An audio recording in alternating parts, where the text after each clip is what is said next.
Welcome to House Rule, a podcast about role-playing. We are on episode number 19. I am your host, Ed, and I am joined by... Evo. Lee. I'm Lee. This Sorry, is I'm Jeff. slow on the uptake. And Joe. And Joe is back with us this time. Wow. It has been a little while for you, huh, Jose? Yeah. It's been a little while, but it's good to be back. Yeah, dude, Right. I honestly thought you died. I mean, we roleplay with you on occasion, like every Monday, but I was still concerned that you might have died. It might have been an imposter. That's true. It could have been anyone. I spent a couple of weeks in Texas, so I did die inside a little bit. I died a little bit for you. Sorry, Texas. I'm such a fan. All right, well, we do have a bunch of stuff to talk about today. To start with, I believe Joe had been asking some questions about some big RPG news that everybody's probably heard already. Yeah, as someone who scours the internet but really doesn't dig very deeply, I've seen a lot of stuff about 5th edition and haven't read any of it. I thought you were talking about Rifts 3. Oh, Wait, what? They're We'll coming get- out with the 3rd edition of Rifts? Oh my god. But yeah, like you guys said that you know at least a little bit about like what's going on with that, and some details about what's really going on there that I am very interested in hearing about. Only stuff that we've made up. Yeah, That's just good. The big thing I keep hearing about is the 1 edition to rule them all take on things. Yeah. It's like they want to make an edition that'll make both the 3 people and the 4 people happy. That's the idea, right? Yeah, Right. they said they want to have a relatively modular edition that can be used to run any style of fantasy game and will appease people from who played any edition, which seems to me to not really be possible, especially with how divided the D&D crowd tends to be. Yeah. But they're inviting a lot of people to give their input on it, and they have a pretty talented team of people behind it. I mean, they haven't really said anything about rules mechanics yet. Not a single thing, except that there are certain like unavoidable things that are going to be in the game, like there's going to be D20s? classes, there's going to be levels. They haven't said D20s, but I'm that you might as well put that on the list. 5.0, the new diceless system.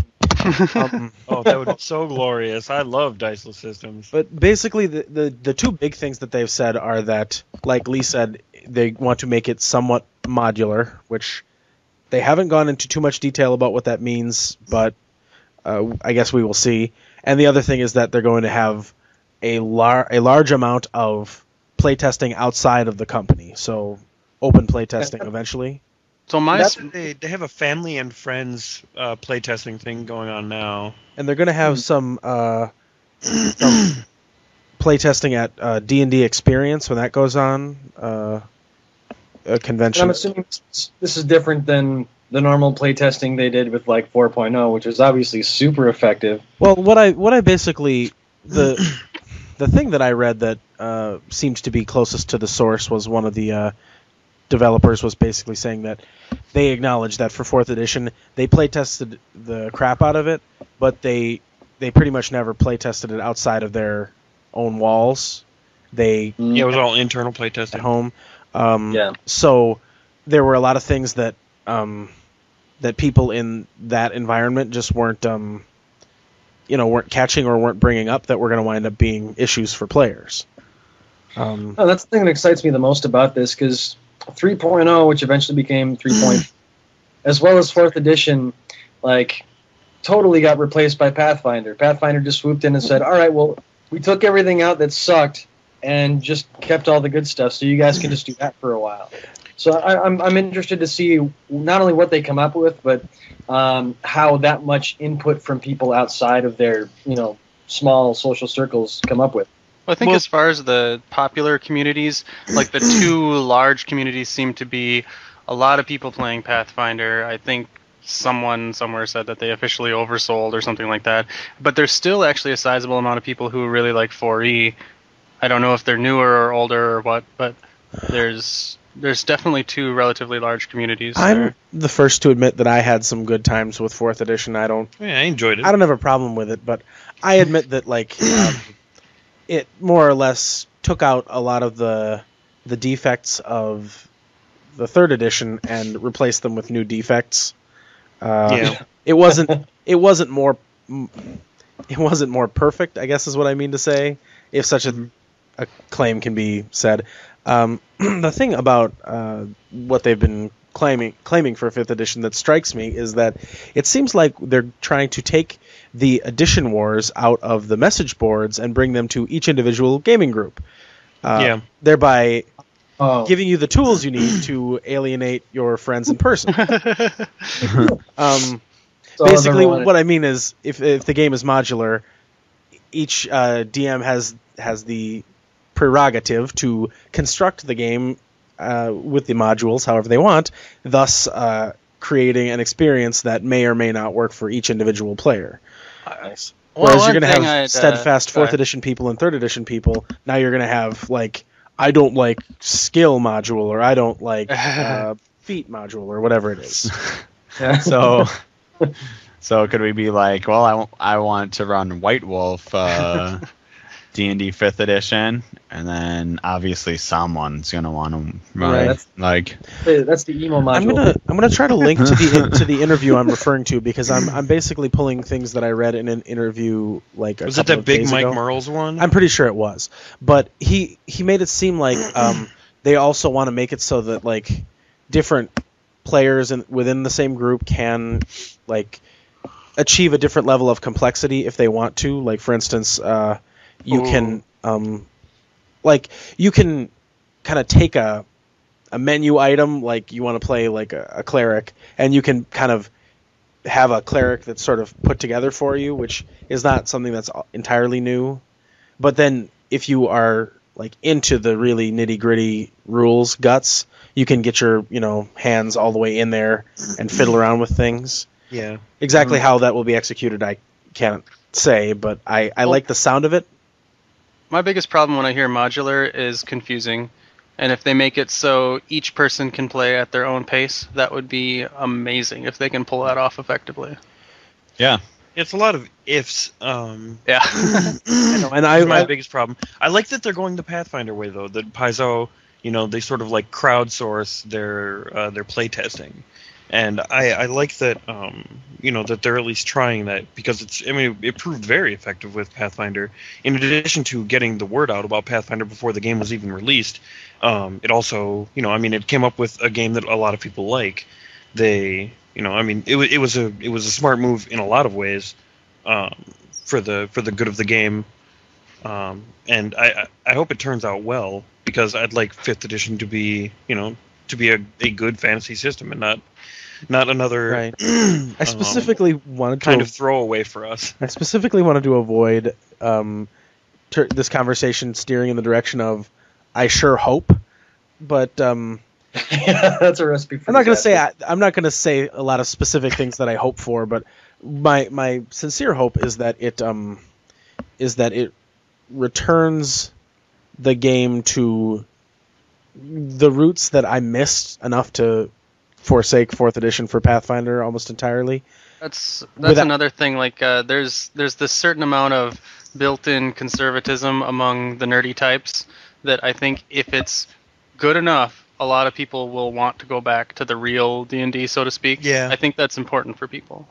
Yeah. But I love Paizo, but at the same time, I want if the D&D was a little worse than the Paizo, I'd still probably go back to D&D. They cannot avoid and they cannot forget about the well, I'm not going to say the problems that caused it to exist, but the the design objectives that they set out with for 4th edition. Basically, there were some things about the 3rd edition and 3.5 that weren't great and that constantly bugged me. And I would hate to see a game that is just a step backward because they saw that they went too far ahead. Mm-hmm. Just things like the disparity between low level, mid level, and high level.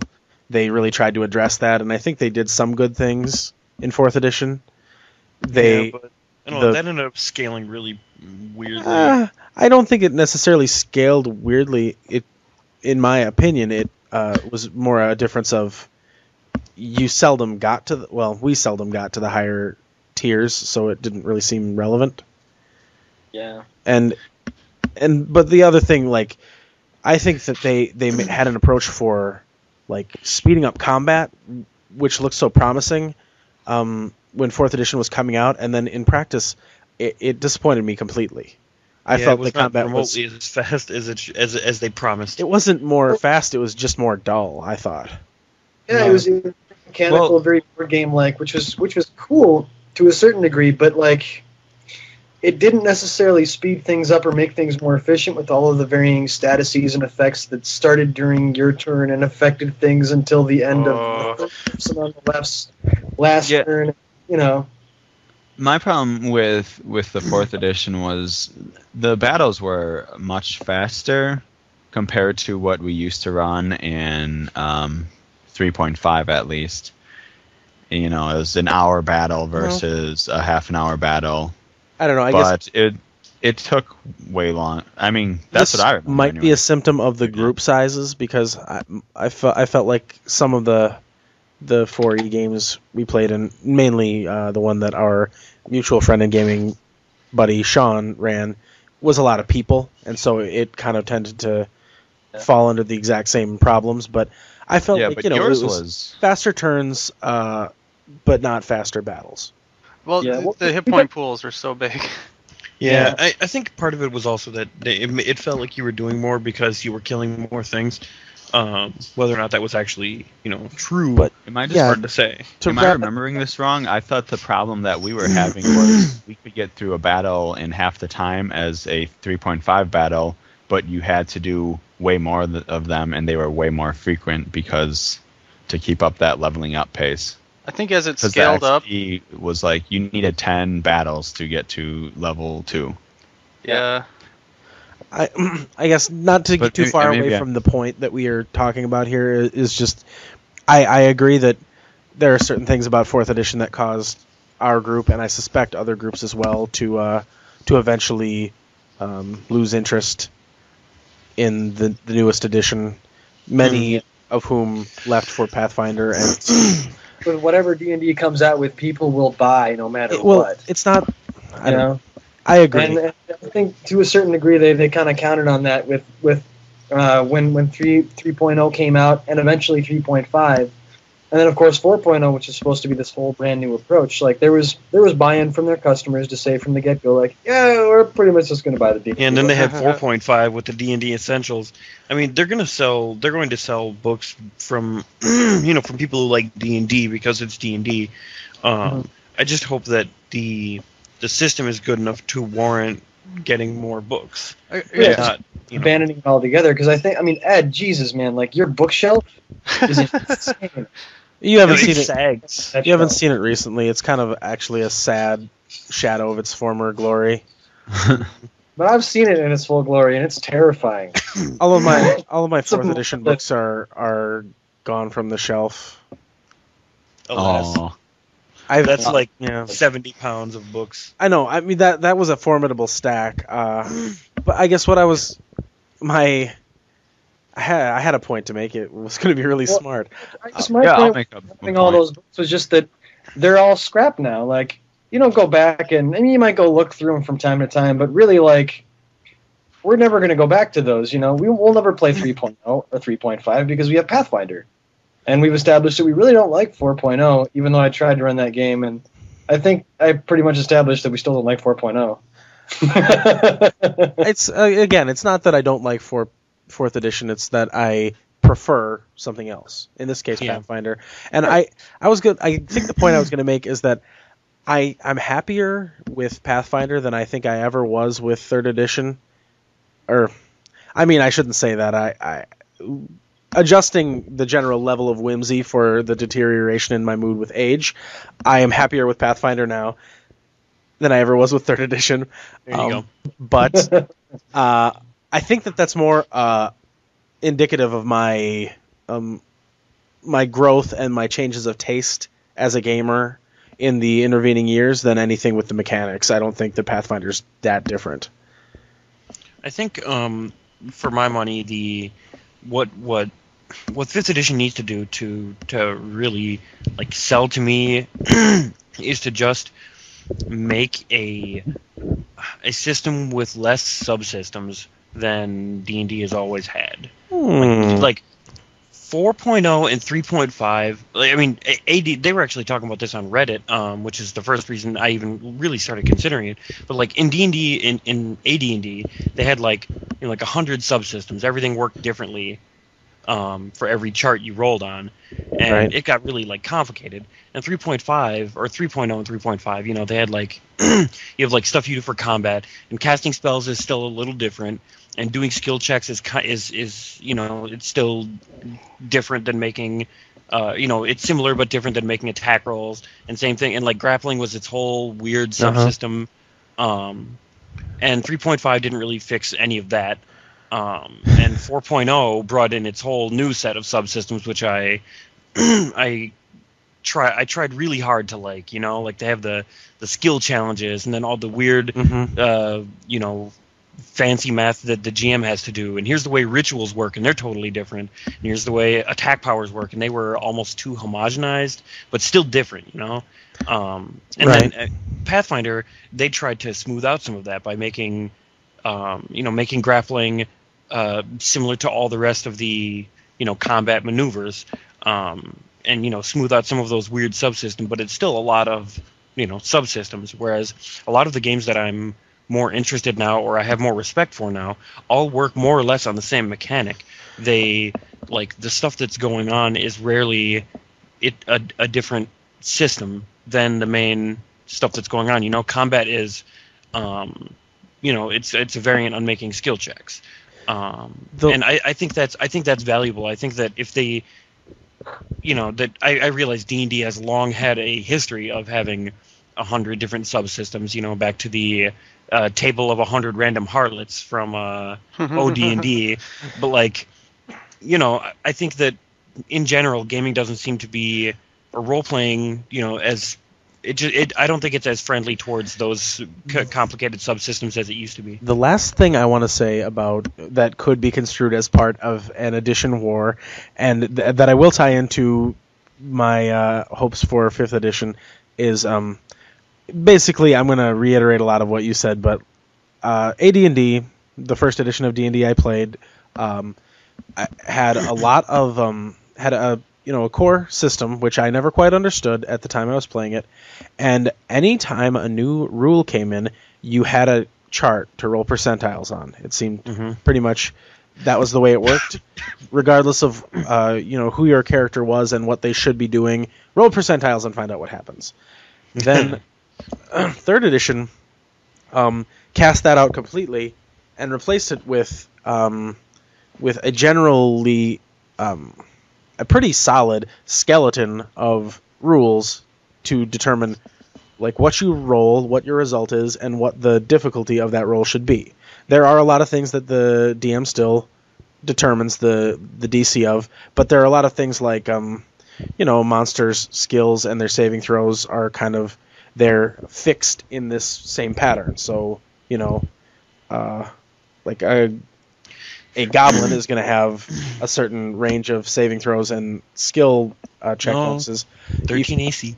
If you add to their hit dice or give them a class, they will be able to alter those by a set amount based on their level. It's all very, programmed basically into the system. And I feel like 4th edition took the skeleton out of the system and replaced it with a new framework, which is essentially a slider based on the level of the PCs. Yeah. The DC of the checks that they're making is based on their level because it has to be for the system to function. And what I want to see in 5th edition is for them to return to a system based on some sort of logical internal consistency that is not as cumbersome to use as 3rd edition's was. Even though I personally enjoy fiddling around with 3rd edition, I understand that having run games and played them, preparing a game in 4th edition is infinitely easier. That's true. In my opinion, it's much less rewarding, which is why I prefer the old style. I like the 3rd edition guts, but I admit that they're somewhat a barrier to entry for DMs and even occasionally players. Yeah, they're kind of unwieldy. I guess for like 4E fans out there, I don't want to sound too negative on 4th edition. I often find myself not wanting to play it, but I think there's a perspective. Like, our group plays and runs almost all of our games exactly to the letter by the book.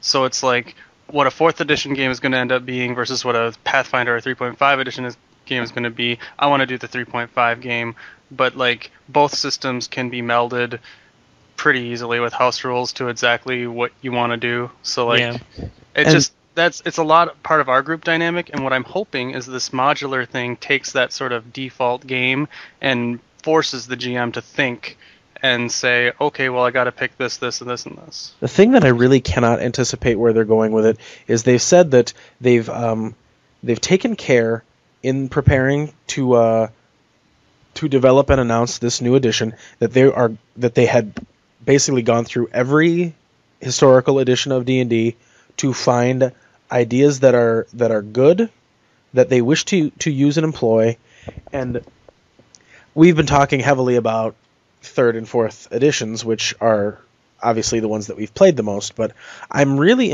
interested to hear what ideas, if any, influenced them from 2nd edition and earlier. Yeah.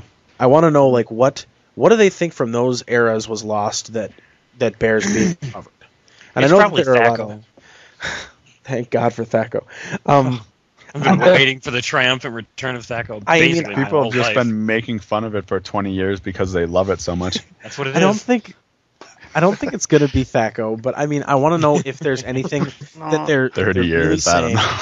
I think it's what you were saying earlier with core mechanics, because it's like the more core mechanics you have, the more everything seems the same.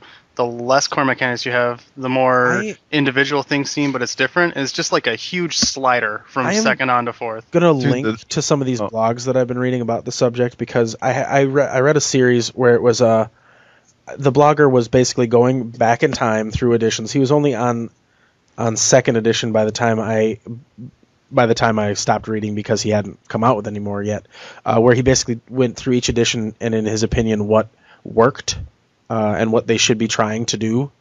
And it's just one of those things, like, I didn't play enough 2nd edition, or at least at the time have the same detailed interest in the rules to have a clue what they might be bringing up from the bowels of history. Yeah, and as this continues, I mean, we'll be well, I know I'll be reading about it pretty regularly. I'll try to collect some of the wisdom from the people who were actually in the playtest, because I saw a couple of people who were talking about that they and their group were actually in the playtest, and they would be talking about the game, etc. How things are going, and I'll try to make sure to plug those people. I just hope that they aren't too defensive about creating the game, and I think taking chances might be pretty good in this situation. I just don't want them to be defensive or overly cautious. Yeah, because that might really create a very bland game that no one's going to want to play. It's going to spark the interest that they need. You have everything else in that, you can do everything. You can add and subtract all these modules, but then it doesn't feel like anything. It sounds like what they're trying to do, and what I sincerely hope that they will succeed in doing, and that they will not be getting any more of my money if they don't at least make a conscious effort to do, is make a system that is going to last. Yeah. Because this last one did not last long at all. No. I hope that they don't try to make me buy 100 books. So far, that's one of my favorite things about Pathfinder, is I don't feel like I need 100 books to play the game. Specifically making it modules, so I'm guessing they're going to try to sell a ton of books. Yeah, I know. They cut the lifespan of the previous edition in half. That edition cut the lifespan of the one before it, the one The before half an edition? Well, I guess I'm saying 3.5?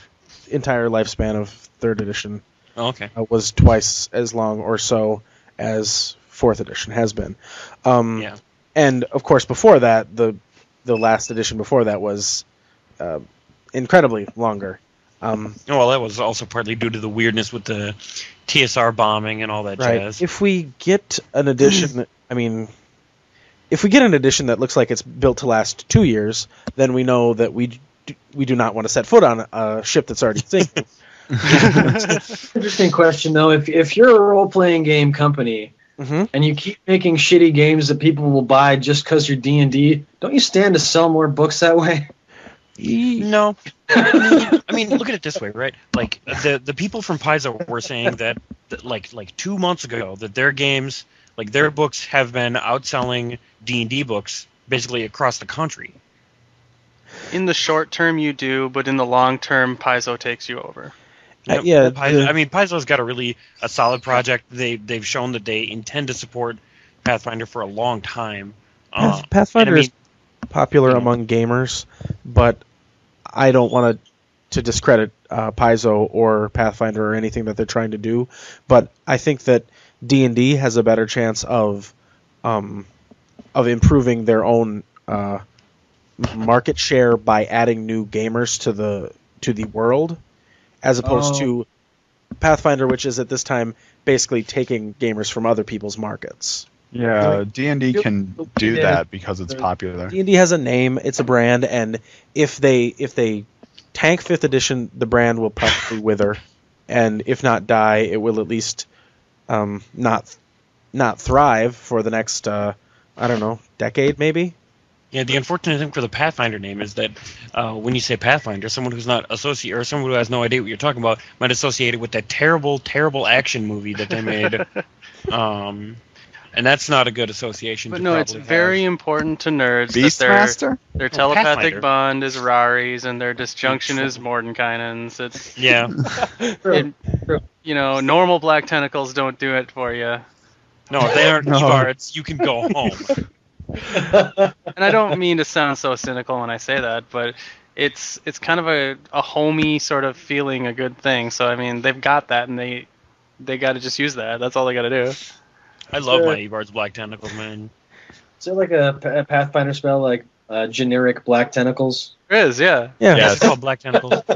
It's like Tasha's Hideous Laughter's Hideous Laughter. Something like that, yeah. Yep. Just regular hideous laughter. Yes. Yeah.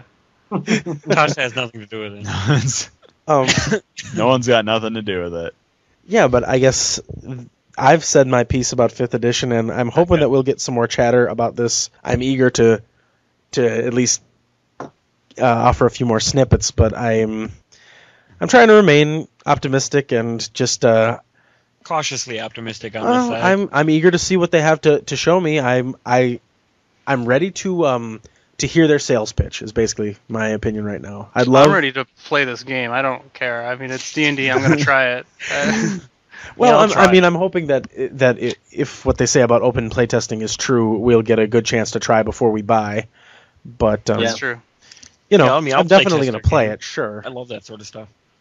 Who am I? Not Ed. Yeah, I'm going to play. Well, when you put it that way, yeah, of course. I'm Okay. guessing in the next couple Months. months we're going to get a bunch of information coming down the tube. I don't even know where this conversation is anymore. You have completely think lost me. That this conversation is onto a segue. Look at that segue. That was how I Oh. segue. That's pretty glorious. I imagine your hands waving. Our next topic, I just threw my head back, kind of like I was saying yeehaw. Oh, like Oprah. Okay, you whip your sure. head Oprah says, yeehaw. The next No, she goes, topic, segue. the next Oh, topic God. that we have. I don't I watch already Oprah. said segue. We're talking about this now. Yes. The next topic that we have is one that has been in our hopper for ages and ages. Seriously, a long time. This one, I give the credit to Lee for coming up with it, and You're welcome. he's had a number of particularly prurient names for it over the many months that we've had it, in reserve. You don't honestly think anyone knows what that word means, do you? He's probably been making I up names for it. It means he says a lot of swear words and sex things. Oh, Well, that's it. Well, okay, you nailed it then, because that is exactly what happens. Basically, I like to call the subject, you know, the pleasures of playing a balanced character. But Lee calls it something like, I don't know. Now I feel like I'm not allowed to say. Well, you said something about like balanced characters for power gaming fuckholes or something. I don't know. It was more or less. I'm pretty that. sure Lee called it 12s and 13s and 14s. Yeah, something like. But the idea is that Learn to, it's like learning to live with your balanced character. for OP assholes. Yes, Sure. There we go. That sounds good. I like this topic. I've wanted to do it, and that's why I keep it written down on a sticky note on my desk and on my computer in various places, because it's one of those things that we some of us are power gamers and some of us are liars. We all do it. Some of us to greater extents, and some of us to lesser, and each of us individually will, vary from slightly twinkish to greatly. But sometimes you'll happen upon a character who's who's got more of those 14s than 18s, who won't sell their entire character sheet for just that one extra +1 to their attack rolls. And I'm using D&D as the analogy here, but it transcends systems, and it as long as the system has numbers or points or anything that you can increase or decrease, somebody is going to increase to get 4 read. Yes. Sorry. Man. Yeah. The one thing that somebody's going to Stamina increase and giant. one thing at any cost. Sure.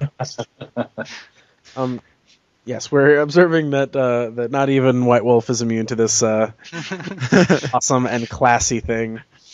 I don't know how many White Wolf characters I had in my gaming career who were shy, but I think it was worth a point, so you can have it. I think White Wolf was the main victim of this. Well- Yeah, a lot of people rolling around with 4s and 5s exclusively. I made a character who was big and dumb, and I rolled him around with just maxed out strength and stamina, no dexterity, no wits. He had no defense, and I eventually got to put riot gear on him, and he was awesome. I have 4 dexterity, and apparently my only redeeming qualities for athleticism is shooting a gun really well. My And then first- 7 and 11 in the other 2. Okay. I'm super dexterous, but all I have are these guns. My first real bit of actual advice about this subject, and this goes pretty much across any system you care to name, is that it is important, if you want to play a balanced character and enjoy it, that you come up with a very, very interesting and exciting to you concept for your character before you ever start filling in bubbles or writing down numbers. I I can almost from the day I haven't made a character with a maxed out stat in D&D in a really long time. And it always the exact moment it started was in Sean's game when I was playing my character Venkalos, the character I have stolen the name for practically everything I use online. I had the idea for the character long before I had any actual any numbers or mechanics or anything like that, and I thought he was going to be super awesome, and I realized that the taking super ridiculous stats didn't even make sense for him. Why would I have an 8 charisma when I wanted this guy to be relatively likable and that sort of thing? So I was like, okay, well, I'm going to need a couple 16s if I want to take a 14 charisma. So I don't know, and it's been sort of a thing where I can't stand to look at negative numbers on my character sheets anymore, and a lot of really low scores just bugs me. So now it's almost in the opposite direction for me. I can't power game at least my character creation stuff. It's hard for me to to to look at that stuff and be like, oh man, I really need to get that +1, because I can't stand looking at those negative numbers, man. They drive me crazy now. What you have to remember, though, is power game. I'm not calling Lee a liar, but what you have to remember is power gaming is a completely different balancing system. Like, it's not just having +1 in something; it's having 31 defense at level 3 when you. That wasn't what I intended for that character. I'm just pointing out that power gaming is not necessarily having the highest stats in something. What Evo's trying to say is he's calling you a liar. You can have a lot of low stats, but you can still be power gaming really hard. That character started out with a really, really balanced concept and ended up going somewhere completely crazy. I'm mainly looking at it through the lens of ability scores, and we're talking in a D&D or Pathfinder setup here. I think that having a negative isn't bad if you have a concept that supports it, like a character who's just not friendly or not likable, or a character who's just not very smart, or maybe he's frail. But the point is that you should decide if your character is going to be frail before you decide your character is going to be the top genius on Earth. Yeah. You should make the decision for your character to be dumb before you decide he's going to be strong. Yeah. Yeah. I mean, a big, strong, dumb guy is not that hard a concept to put together. But not every dumb guy on Earth is strong, and not every strong guy on Earth is dumb. Yeah. So you have to, avoid stereotypes in your concept, in addition to avoiding, budgeting decisions on your character that are going to affect the way you have to play him. Mm-hmm. I found that it really has been increasingly rewarding the more balanced my character is. Now, I haven't made somebody with like 13s and 14s across the board or anything, but there are a number of specific advantages that I never really took into account while power gaming, even just feats. Like, I go looking through the book, and I don't really 13 in Dex. Yeah, actually, I have 14. I'm good. That's fine. Yeah, that's weird because you're used to having 18 strength and constitution. And then oh man, can I spare that one extra point to get myself 11 Dex or 13 intelligence? Well, and that's just so I can take this feat at so many levels later. That's the thing that I've learned is that you want to, in a Pathfinder character, you want to get those even numbers so you can get a higher bonus. But when I set about basically filling in the blanks, I know I want my character to have say 16 dexterity. I don't really care as much what his intelligence or what his charisma are, but I'm going to try to get both of those to 13 or higher if I can. Because if every stat on your character sheet is a 13 or above, which is tricky, you qualify for almost any feat. I mean, granted, there are still some that are higher requirements, but any entry level feat is going to be available to you as long as I'd say 13 intelligence is a pretty important one. There's a lot of things at that level. 13 dexterity or strength are also pretty big ones. If you want your character to have I try not to think about it by level 10 I want to have, power attack and dodge or whatever. I like to think of it as this character's options are much more open because I am not, dumping as many stats as I possibly can to get 2 extra points of dex.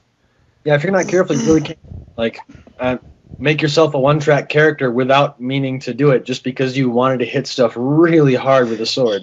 I've always had a fondness for the feat Whirlwind Attack, and I know a lot of people like it. I don't know if I've even ever played a character who had it. I just like it conceptually, but it's such a contrary thing for somebody to be like, I'm going to play a fighter, I better remember to take 13 intelligence. Yeah. Because you're not going to get that if you're not smart enough. Yeah, there's a lot of stuff that pushes you, into a certain direction if you want to go that way, though. And it's really tough to say that. I don't know where I stand on the balancing issue on that type of stuff. like I'm going to go back to Lee's character and my character in the same game. He didn't make his character that way. He doesn't have a lot of high stats, but there's a lot of feats that really promote that type of thing. And when you don't have a lot of feats, you aren't necessarily like desiring to take a skill focus in something like that.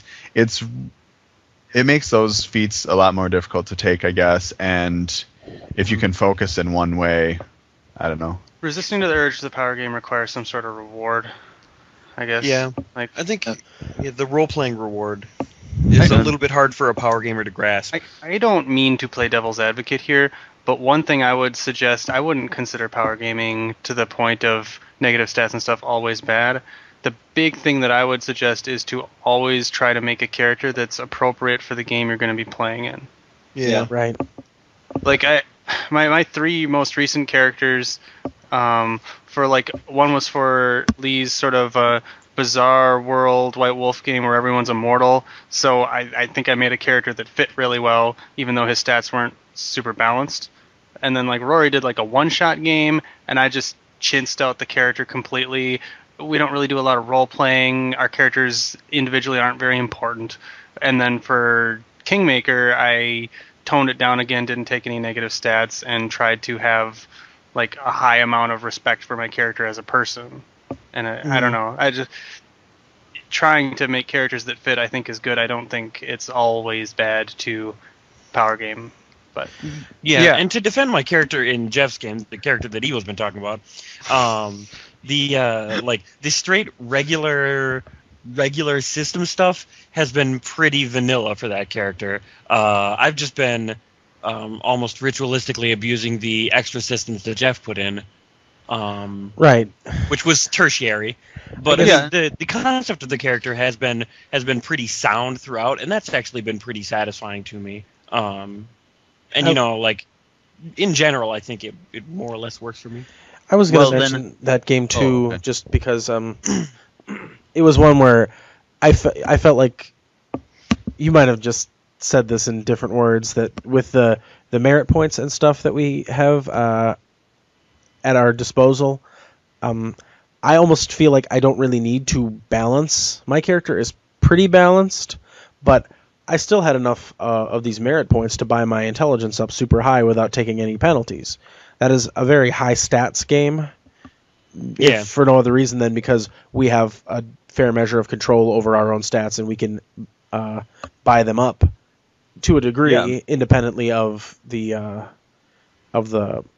Mechanics. progress of our characters in terms of levels. So I felt like my character in the first session, I was thinking he was going to be a lot more divided, and he wound up being, with the exception of his one monstrously high stat, his other stats are very, very well balanced. I think that one will come out in an interesting way also, because there's not really very many magic items in that game.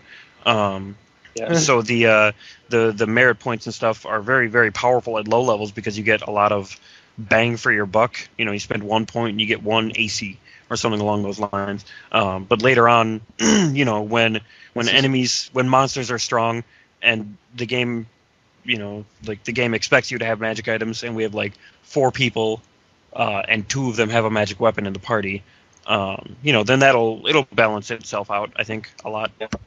I mean, so I in that game, my character's got an 18 strength, but that was he had an 18 strength at the beginning, but it was because I could balance them out with the bonus points I would get from Jeff's stuff. But I thought my character was really balanced because he's only got 110, and I think his next low stat is like a 13 or something. And but. And now he has like my character my character's got like 67 hit points just because of all the merits that Jeff put in at like level 4 or 5. Mm-hmm. And I would say, I mean, I've taken toughness, I've taken only the hit point for the level up skill bonus type thing, skill hit point Favorite bonus class. that he gets favored class, yeah. And plus I took Constitution bonus from the made-up race that I am, and all that. And it came to, like, he's got a ton of hit points, and he does a lot of damage, but it's natural. Like, I didn't try hard because I don't have many damaging abilities, but I was free to take all that stuff. So I'm just wondering, do you guys consider that actually power gaming what Lee and I did? Because it was easy to do, but our characters were, Okay, I mean, they were balanced initially. It was easy. Just to sort of give a heads up about people who are listening to the lowest score 13, etc. thing and being like, what? I do not like running for weak characters. This is very difficult for me.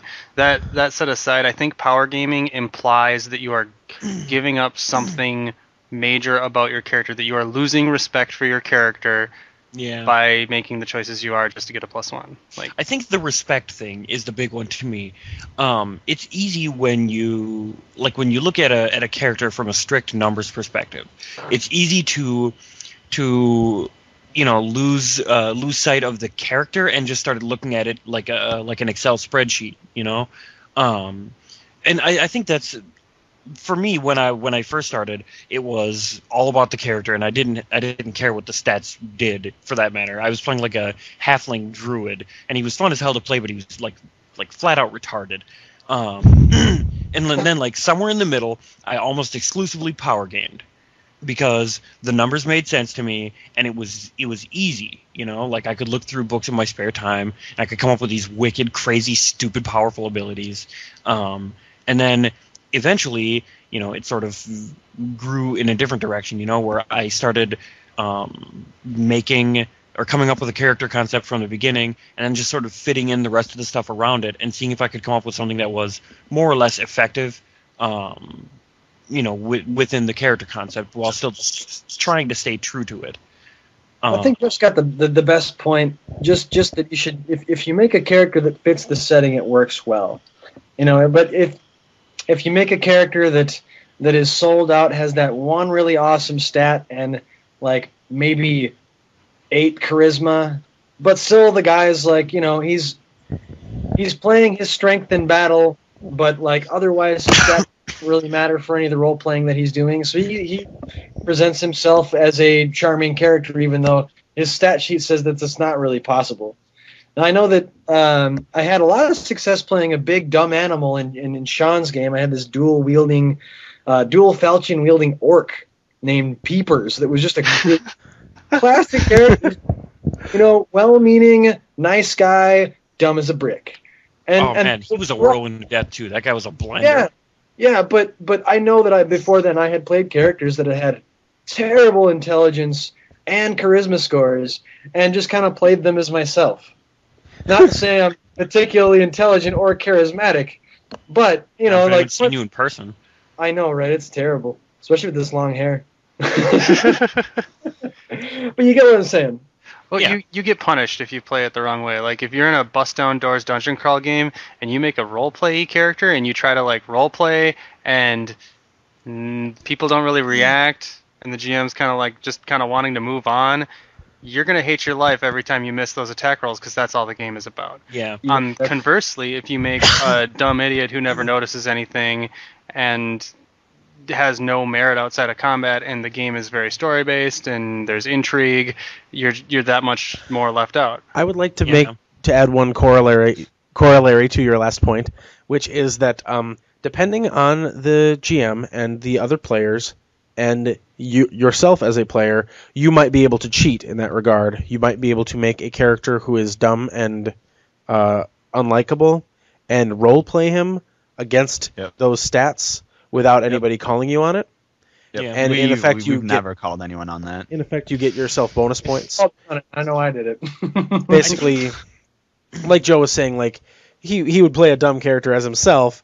And funny jokes aside, it's essentially saying, like, I know that I've played characters who I set out to roleplay a certain way, and that I have almost always wound up falling back somewhat or mostly on my own personality, and I don't think that there's anything unnatural about that, except to say that that if you're doing it against against what your character sheet says you should be able to do. I don't know, is that cheating? Not really, but That's hard. Yeah, because that could be a whole. I think that's I don't know. I think that's that's a problem that with like our group is never going to call somebody on it, and I think that might just be like something we do just because we like to role play more than we usually care about the stats. Even though several of us are still we still love the stats, but like. I think part of it is an unwillingness to be like, I don't know if you should be role playing like that, because that kind of sucks to be. It sucks to be that guy, and it sucks to be on the receiving end of that guy's finger wagging. Mm-hmm. It does bring up an interesting question. I mean, if you've got a really unintelligent character, and you go into combat. And you come up with a really great plan to just totally own these guys. Is that necessarily metagaming? Because at that point, you're not talking in characters, this big dumb animal. Okay, so we should definitely flank these two because this guy's really vulnerable. You're just kind of talking generically to these people that are around you. So, like there's a fine line there too. And in that same situation, in a certain group of players, if your dumb character behaves stupidly in combat, they might just get upset with you for what you're doing, for being disruptive. And I would say that in most role-playing situations, charisma is a much trickier stat than any of the other stats. Intelligence. To me. I mean, charisma if you're playing Pathfinder, or presence, manipulation, what have you if you're playing White Wolf or something else. Basically, social skills. Because the question is like, how do you act? And you're supposed to assign a number, which is supposed to express a quality. I don't know. I'm just saying, like, this is straying a little bit from the original subject, but it is kind of a tricky thing. This might be better saved for another topic we have waiting, which is metagaming. Well, I run into where to draw that line a lot. Like, if I have a puzzle in a game and someone's playing a super smart character and they don't really get the puzzle and they're not actually there, they don't have whatever in front of them, like, do I let them make a roll to figure it out? Do I let them make a roll to give them a hint? Where is that line drawn? And the same thing for social characters. Like, do we just sort of do out the role playing and then every once in a while have them make a diplomacy check to sort of keep things on an even keel? Like, how you do that? It's not really well defined. Yeah, it's a gray area that I think that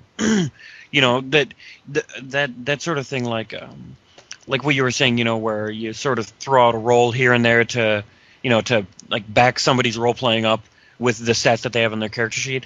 I like that sort of thing, and I think that it comes down to your group. You sort of have to feel it out, and make sure that like that you have a group of people who, or maybe even just individual people who like to have their character sheets reinforced, or who more or less like to ignore them when it comes to that sort of thing.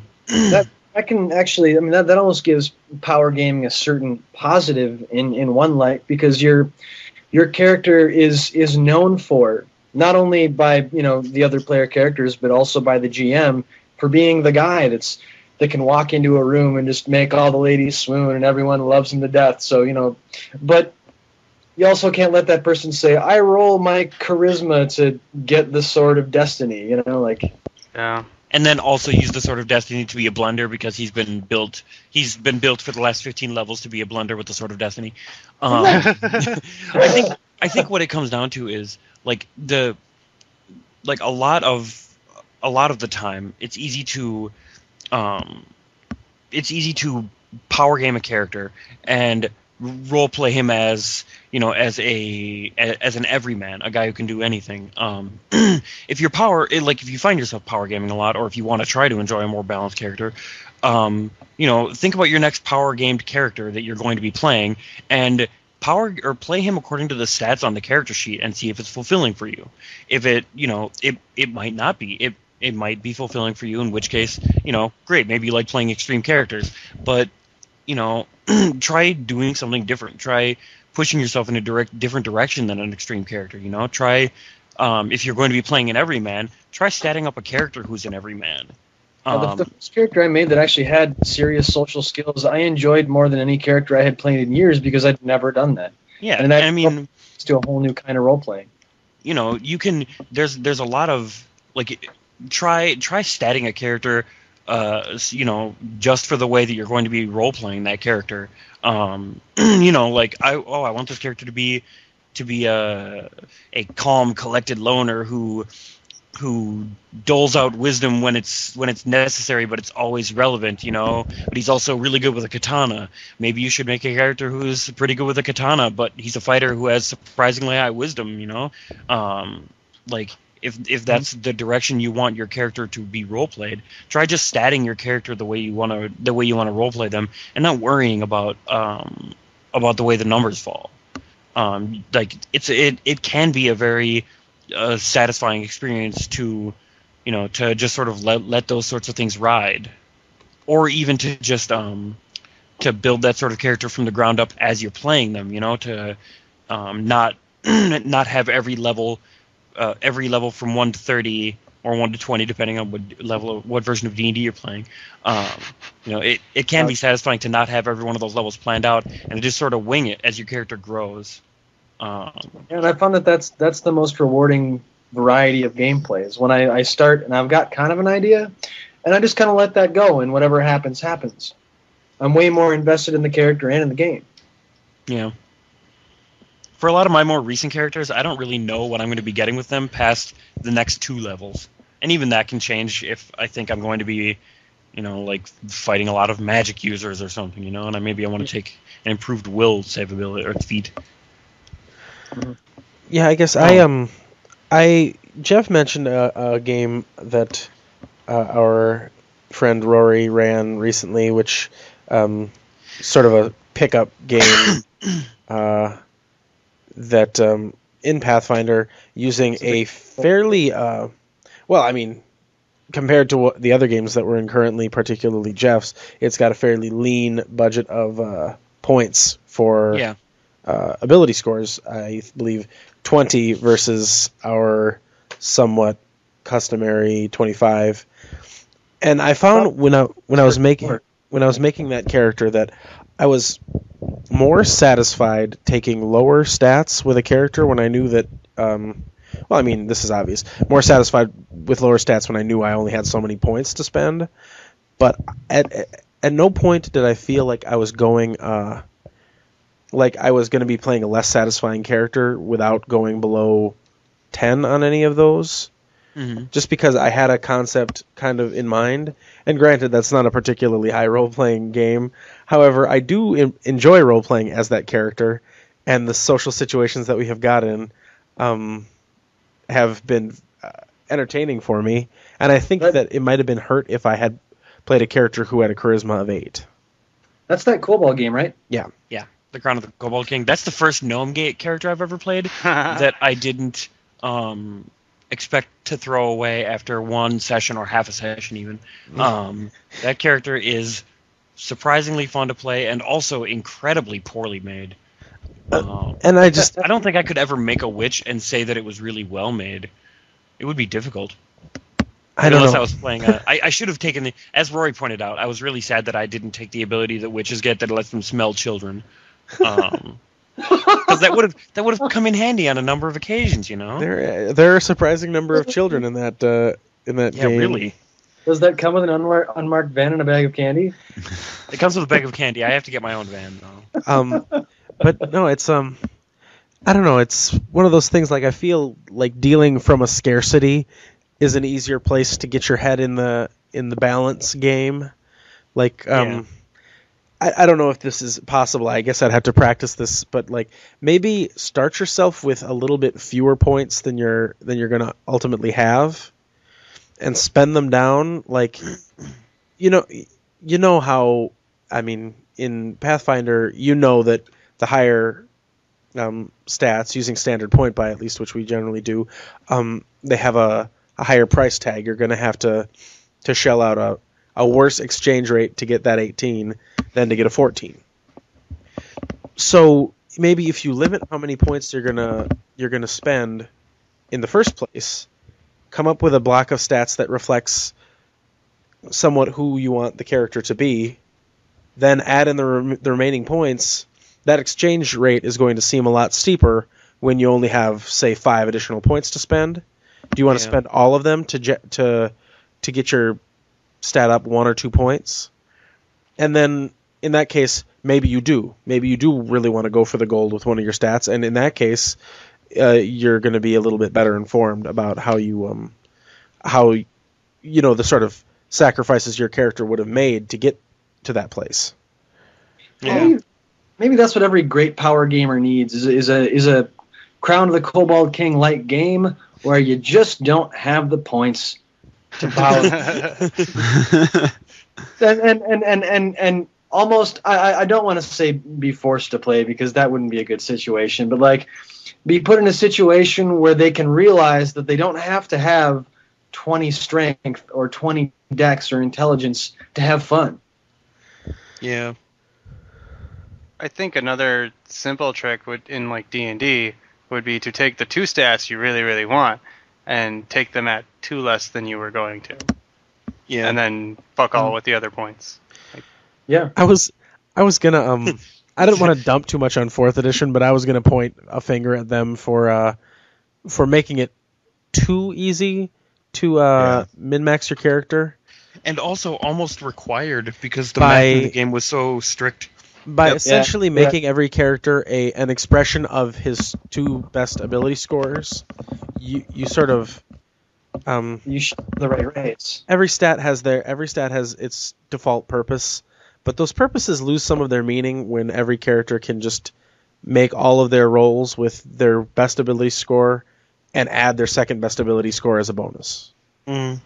Which is usually the case.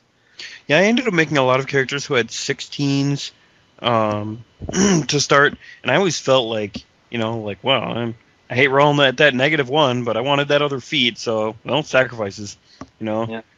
It's like, and in 4th edition, I always felt like that game, that system punished you pretty bad for not preparing ahead of time. Still, they held on to Constitution as pretty important for everyone. Yeah. But apart from that, it's more or less some skill rolls you'll be deficient at if you take the wrong stats. And the rest of it you can just, load every point you have available into those whichever 2 stats are relevant to the class and build you're playing. And then just F the rest of them. Doesn't matter. Yeah.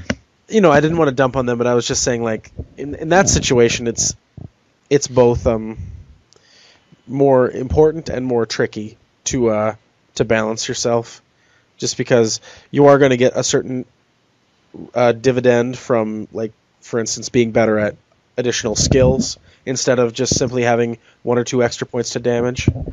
But at the same time, being that game is so combat intensive, the outcome of each of those battles is going to be slightly skewed by your unwillingness to put points into the things that are going to end the battle. Yeah. Yeah. And Maybe that's I found cynical. Every time I picked a class, that would kind of be a good starting point. Like, we've got this new book out and the martial power, and it's got this new class, and I really want to try it out. And I'd go there and be like, well, I have to be an elf. Yeah. I absolutely I am foolish if I'm not.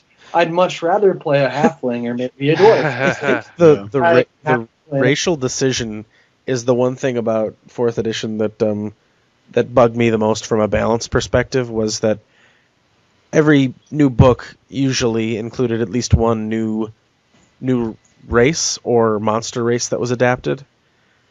And so it was like tailor-made to the classes in there. Yes, exactly. And so it was like this entire fantasy world, which, granted, we don't run in a lot of established settings, but this entire fantasy world, whichever one you have, suddenly explodes with all of these hideous beastmen crawling out of the woods who just want to get a job as an adventurer. Yeah. Look at all these minotaurs. Why are they all in our elven port city? All right, I'm comfortable with dragon people Pick up some extra hours. Demon people, but I'm not going to let gnolls into my city. They're not coming in. They babies. Yeah, we actually had a concept from fairly early on in 4th edition where we would just make a gnoll kill squad party who was completely incompatible with regular civilization. Well, to be fair, the stat bonuses and whatnot that they get basically command you to. Yeah. It's like saying, hey, these guys work really well together. They also kill the weak very easily. So why don't you just get together and kill a bunch of weak people together? Yeah. Oh, man, Gnoll Murder Squad. That's my greatest regret about 4th edition, that we didn't make that Murder Squad. Back onto Still time. Awesome. We are we probably ought to wrap up fairly soon, but I guess we have had a couple of pieces of actual advice about this subject, which is something that doesn't always happen. To summarize them as I am recalling them, we had suggested that you might want to come up with a more concrete concept before you start statting out your character, so that you'll know the type of character you want to be playing. We also mentioned, I guess a big one that was mentioned is, just know your group and know particularly the game that you're going to be in. Yeah. Because that is going to be the biggest determination of whether balance is even worth pursuing. Is it worth being mocked by all your friends for eternity just because you want to have a katana that's also a laser? Yes, it is. That's awesome. But I guess shut up for making Rory's decisions more valid. The point is, come on. If you're I failed to see the negative. If you were in any way reluctant to fly to Minnesota and hurt you to play a balanced character, then knowing for sure that the game is going to require any sort of balance or in-depth role-playing or even versatility from your character, if you know that that's not going to be an issue, you can just play whatever lopsided character you want. It's better if you do, in fact. For a door-kicking dungeon crawl, then you might want to have a decent intelligence or charisma or some social skills if you're going to have to be chatting people up or doing diplomacy. Yeah, you don't want to be the dwarf barbarian in the fairy kingdom who's as approximately as intelligent as a microwave. My microwave knows exactly how long to cook baked potatoes for. Yeah, and that's all it knows. And that's about all my dwarf barbarian would know also. Microwaves are amazing.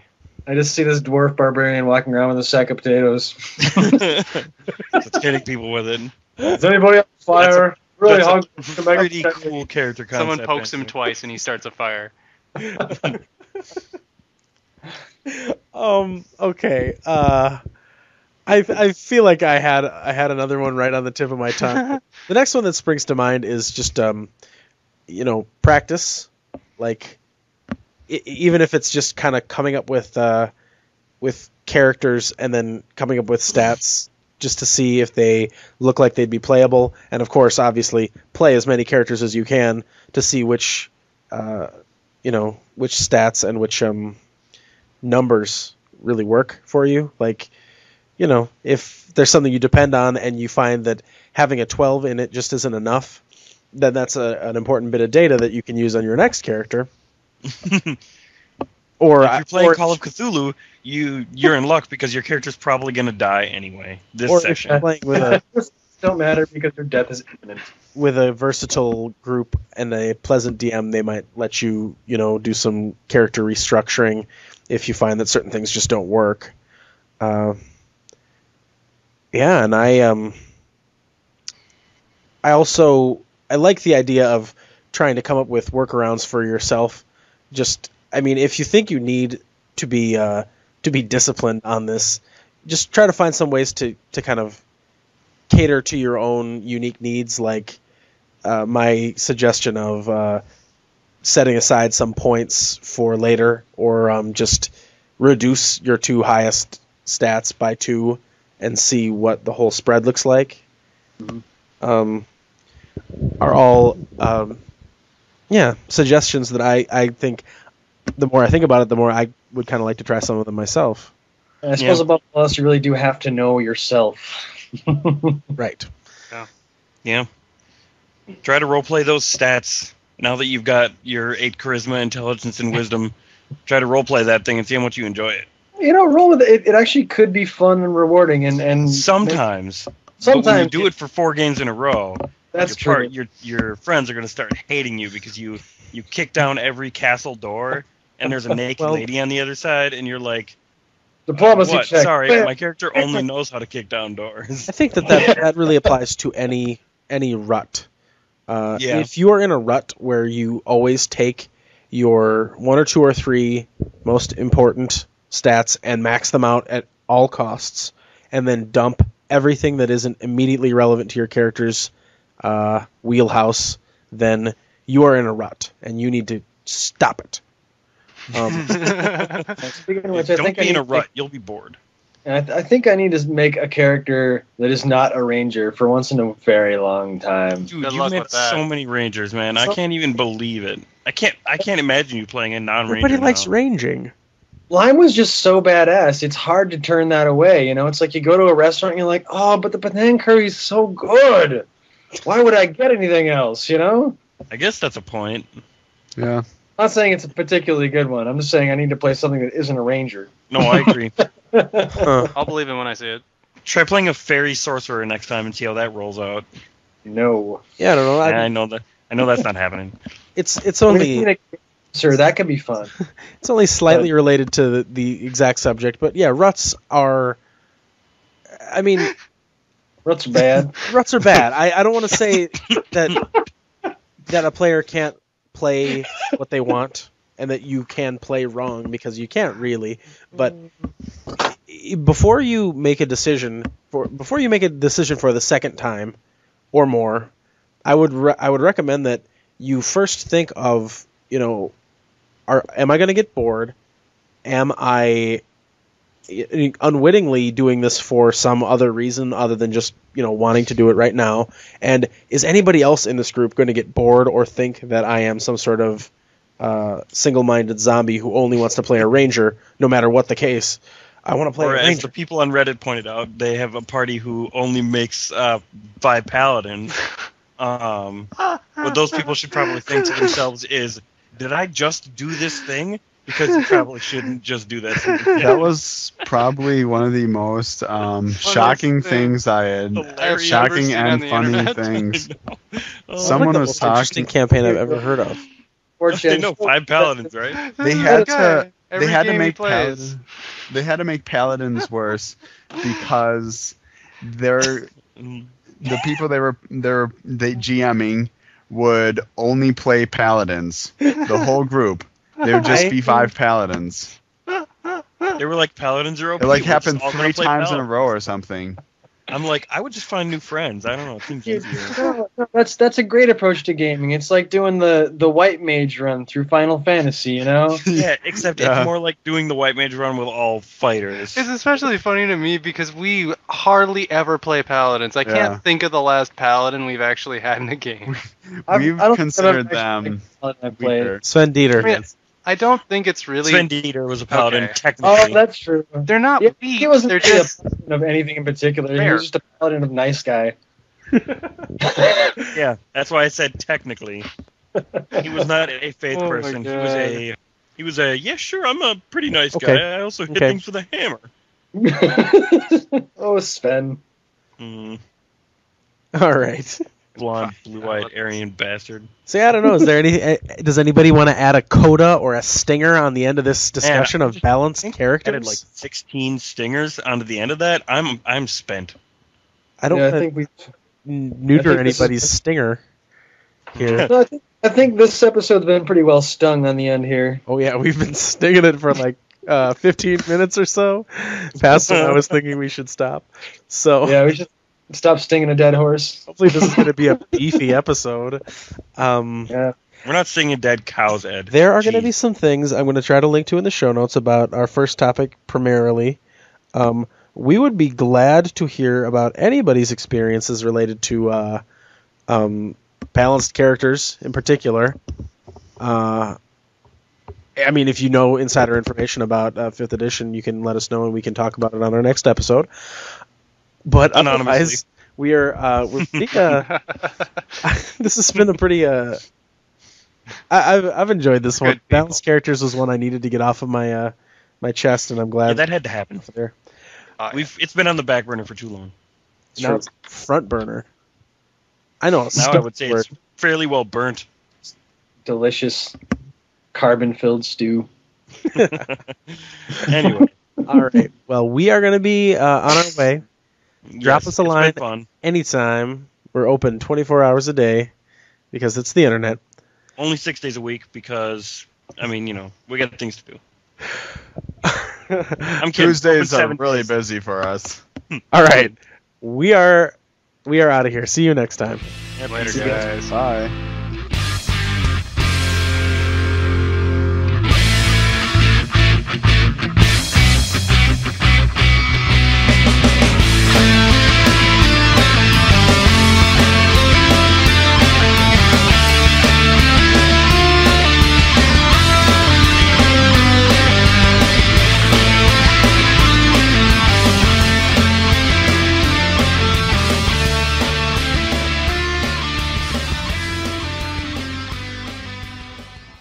Normal black tentacles don't do it for you.